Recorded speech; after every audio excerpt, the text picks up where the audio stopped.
Okay, so for the example of the 100 rule, we're going to look at an example from the textbook, page 476, number 7. I'm not going to do the full problem. I just want to go up to the point where you would have to use the 100 rule and then show you kind of how that works, like that point there. The rest of this would be obviously something you can do on your own because it's the examples we've already been doing. So let's take a look at what we have here. So the equilibrium constant K is this at a temperature of 1100 Kelvin for this reaction. Okay, so I'm going to write the reaction out here just because I know we're going to have to deal with it with the ice table. Okay, so what concentration of S2 can be expected when 0.2 moles of H2S comes to equilibrium at 1100 Kelvin in a 1 liter vessel? So essentially, this is our initial, and they're asking us to solve for the equilibrium concentration of S2. So we have initial, we know we need to use the ice table. So normally when you're given moles, right, you'd have to solve for concentration. But actually, this one is an easy one because the volume is 1 liter. So essentially, it's 0.2 divided by 1, which is 0.2 moles per liter. So of course, we start with nothing for our products. So we're going to have minus 2x plus 2x, and then we have x. So we have 0.2 minus 2x, 2x, x. Okay, so to set up our K expression, right, we're going to have hydrogen squared, sulfur, and remember that the exponents are the coefficients, and it's products over reactants. Everything is a gas, so we're able to use everything here. Okay, so here is our K.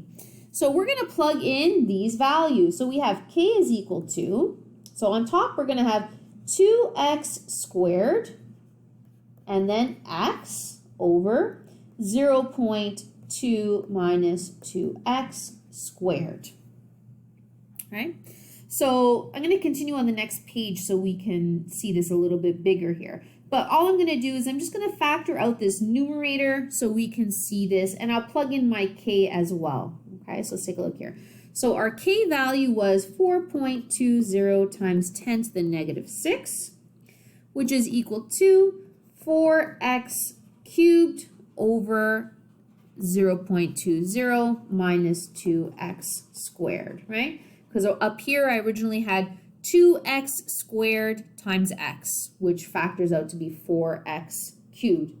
So in this case, notice I have a cube over what's going to end up eventually having a square. So I cannot take the square root here. If this was a 3 and a 3, you actually could take the cube root, okay, but they're different, so you can't really do anything about this right now. We have to factor this out. So what we're going to do is we're going to do our 100 rule check.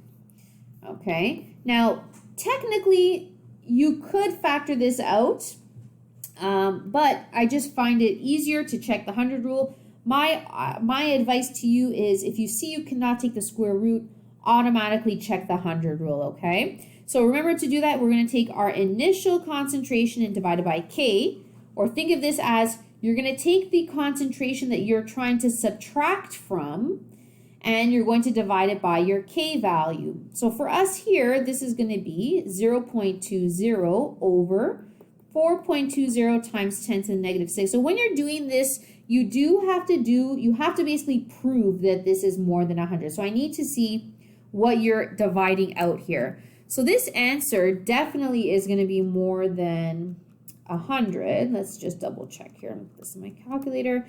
Yeah, so we get 47,620. So this is for sure more than 100. Okay, so what that means, 100 rule works. So when we're solving for x here, we can actually, what this literally means is that the x is so insignificant that we can remove it from the denominator, okay? You cannot remove the x that is up here, and I'll tell you why.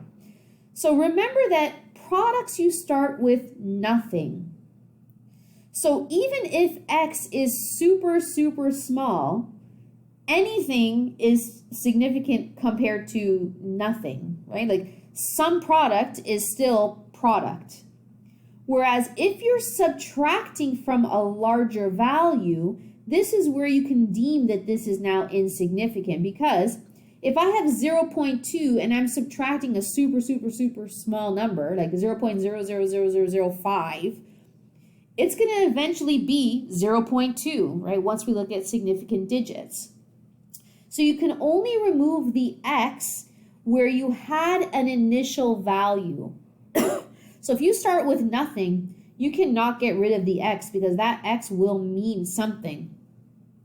So then this ends up being 4.20 times 10 to the negative 6 is equal to x.